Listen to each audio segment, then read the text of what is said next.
A lot of points to discuss. Let's talk about some of them with George Magnus, an associate at Oxford University's China Centre. Thank you very much for joining us. What really does change with this? Well, today and tomorrow, nothing really much changes at all. I mean, we will find out tomorrow the names of the individuals that will sit on the highest executive committee in China, the Politburo Steering Committee. But actually, in a way, that's really not as important now as it was before Xi Jinping's thought had been kind of embedded in the constitution.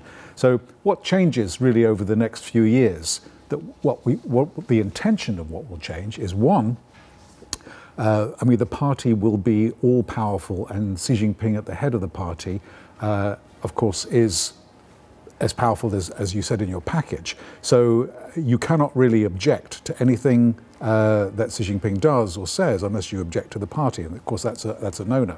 The second thing that will change is, it's a little bit esoteric, but one of the contradictions that the Communist Party talks about all the time has changed now. So before, the old contradiction used to be about backward social development and how do we actually get that to improve.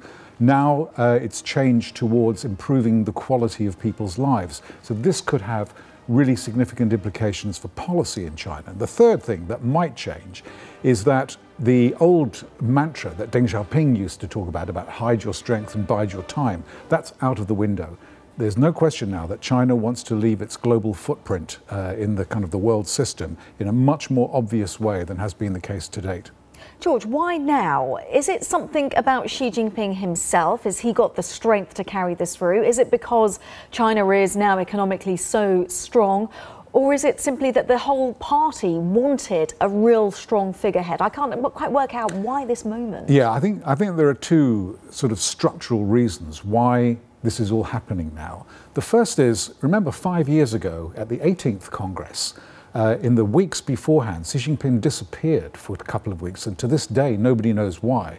But it was quite clear, I think we know now, that actually the Communist Party was in some sort of crisis with regards to factions and, you know, fighting between different groups. So Xi Jinping basically set out to say, I am the person that's going to rescue the party, restore its purity, and restore China to the pinnacle in the world. So this is his first 5 years. He's gained a lot of control over security, the army, the party. Now he wants to carry on. The second reason, of course, is that China is much more important economically now than it was 5 or 10 or 15 years ago. So a lot of what Xi Jinping wants to do actually flows directly from China's greater economic heft in the world. And in terms of his longevity now, how much longer will we have Xi Jinping as leader? This is indefinite. Well, obviously, technically he will be here for another 5 years. The likelihood, as I think people will speculate, is that he will stay on in power maybe for another 5 years.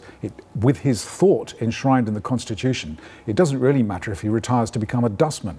I mean, as long as he's alive, I mean, his legacy is there in the party's constitution and has to be respected.